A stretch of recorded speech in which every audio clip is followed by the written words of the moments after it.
আসসালামু আলাইকুম। আজকের ক্লাসে আমরা দেখব আমরা এলক্যাড এর মাধ্যমে আমরা কিভাবে মুভ কমান্ড ইউজ করতে পারি। তারপর copy command, rotate, trim, fillet and mirror. এই কমান্ডগুলো আমরা কিভাবে ইউজ করব আজকের ক্লাসে আমরা এটাই দেখব। ওকে, তো চলুন শুরু করি আমাদের এই মডিফায়ার যে টুল বক্সটা আছে এটার ভিতরে। ওকে, তো আমরা যদি এখান থেকে একটা রেক্টেঙ্গেল নিয়ে নিলাম। এখন আমরা চাচ্ছি এটাকে মুভ করব, তো এটাকে সিলেক্ট করব। সিলেক্ট করার পর আমরা এই যে আমাদের যে মুভ কমান্ড আছে এটাতে ক্লিক দেব। ক্লিক দেওয়ার পর আমরা যদি এখানে ক্লিক দিয়ে এটাকে সরাই, দেখেন মুভ হচ্ছে। আবার সিলেক্ট করি, আবার এই কমান্ডে ক্লিক দেই, আবার এখানে ক্লিক দিয়ে যদি এদিকে আসি, দেখেন মুভ হচ্ছে।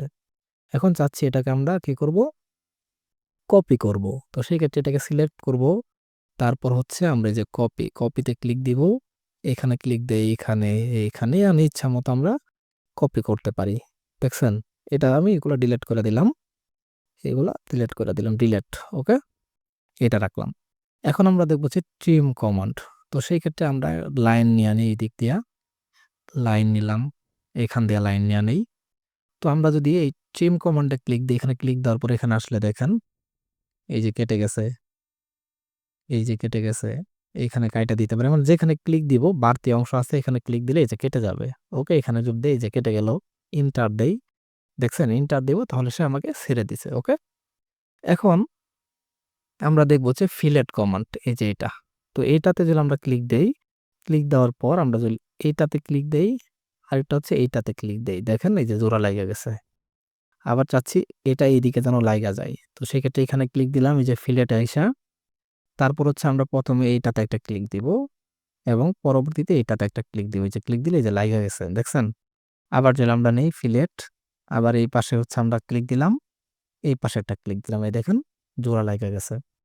তো এটা আমাদের ফিলেট কমান্ডের কাজ। ওকে, তো এখন আমরা চাচ্ছি আমরা এটাকে রোটেট করব। যদি রোটেট করতে চাই কি করব, এটাকে জাস্ট সিলেক্ট করব। আমরা সিলেক্ট করার পরে এই যে রোটেট, এটাতে ক্লিক দেওয়ার পরে আমরা এখানে যদি ক্লিক দেই, দেখেন আমরা এদিকে নিতে পারি, এদিকে নিতে পারি, এদিকে নিতে পারি ইচ্ছা মতো। হ্যাঁ, আবার এদিকে সরাসরি রেখে যদি ক্লিক দেই, দেখেন রোটেট হয়ে গেছে। ওকে, আবার নেই, আবার নেওয়ার পরে এখানে আবার ক্লিক দেই, এখানে যদি আবার ক্লিক দিই, দেখেন এই যে রোটেট করতে পারতেছে।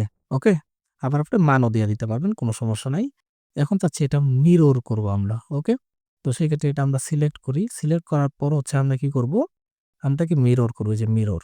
তো মিররে ক্লিক দেওয়ার পরে আমরা যদি এখানে একটা ক্লিক দেই, তারপর উপরের দিকে লম্বা বরাবর যদি এই একটা ক্লিক দিই, দেখেন একটা নো আর একটা ইয়েস। ইয়েস দিলে এটা কপি হবে না, কপি হওয়া ছাড়াই এই যে রোটে হয়ে গেছে, মিরর হয়ে গেছে।